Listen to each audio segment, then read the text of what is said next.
हाँ तो मेरे प्यारे मित्रों, विश्व के कोने कोने में यूट्यूब के माध्यम से श्रीमद् भागवत कथा सुनने वाले मेरी प्रिय मित्रों, सज्जन और सन्नारियों, आज मैं आपको ययाति राजा का चरित्र सुनाऊंगा। महाराजा पुरुरवा को आयु नाम का पुत्र था। आयु से नहुस को 6 पुत्र हुए। इनमें से यति नाम पुत्र को राजा बनाया गया। दूसरे पुत्र राज्य व्यवस्था से घृणा करते थे। ययाति के पिता को यानी कि यति राजा को इंद्र पदवी मिली।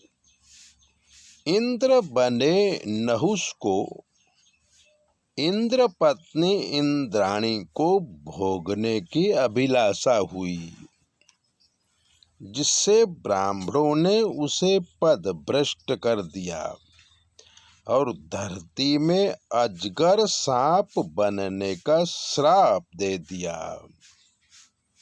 तब उनका दूसरा पुत्र ययाति राजा बने। राजा ने शुक्राचार्य की पुत्री और बृहस्पति की पुत्रियों से शादी किया था।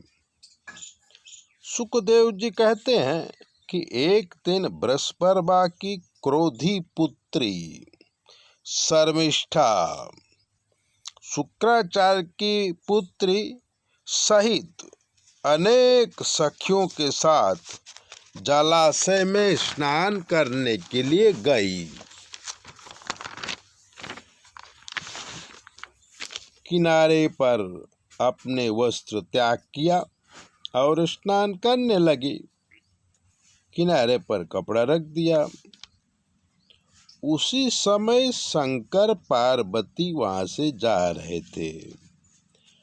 तब सभी कन्याएं शर्मा कर जल से बाहर निकली और जल्दी जल्दी वस्त्र धारण किया।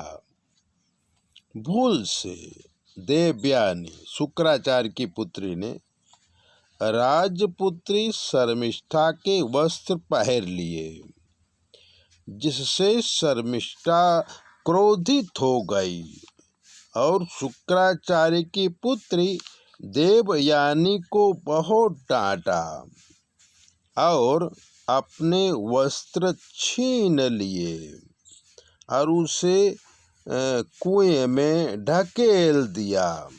उसी समय ययाति राजा पानी पीने के लिए कुएं के पास आए और देवयानी का हाथ पकड़कर उसे कुएं से निकाला, अपना उपवस्त्र दिया और उसके अंगों को ढक दिया।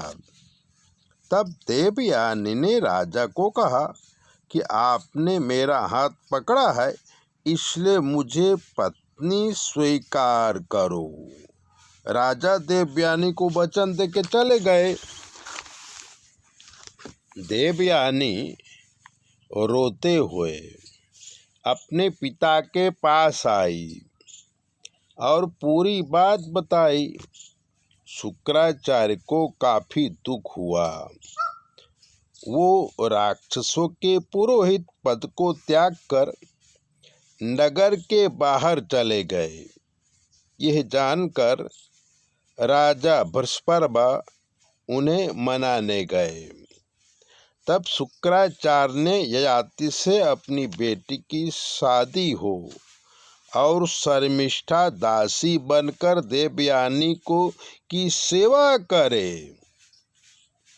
बृहस्पति ने यह बात मान लिया।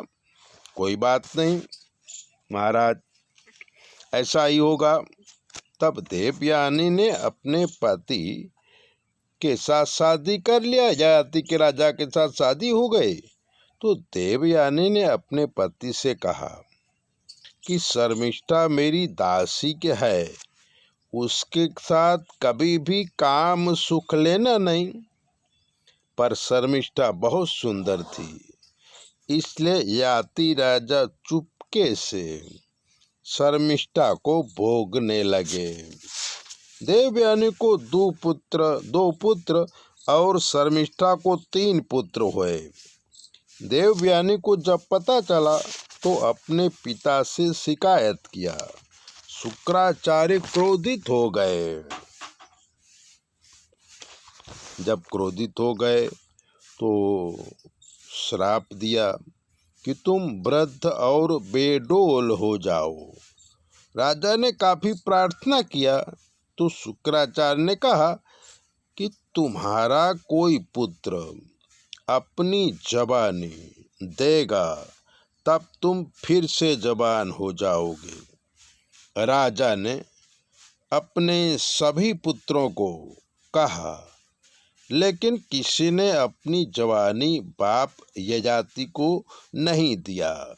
तब शर्मिष्ठा के पुत्र पुरु ने अपनी जवानी राजा को दिया। राजा जवान होके बहुत सारे भोग भोगे। फिर उन्हें ज्ञान हुआ। अपने पुत्र को जवानी वापस कर वो वन में चले गए। शर्मिष्ठा भी अपना शरीर त्याग कर कृष्ण भक्त बनी। इस प्रकार से भागवत के छोटे छोटे वीडियो में आपको दे रहा हूँ, जो आपको पुण्य फलदायी होंगे। और आपके जीवन में कोई कष्ट है तो 9825200108 पर फ़ोन करो, तो हम आपकी ज्योतिष भी बता देंगे, उसका उपाय भी बता देंगे और आपका कल्याण हो जाएगा। जय बोले।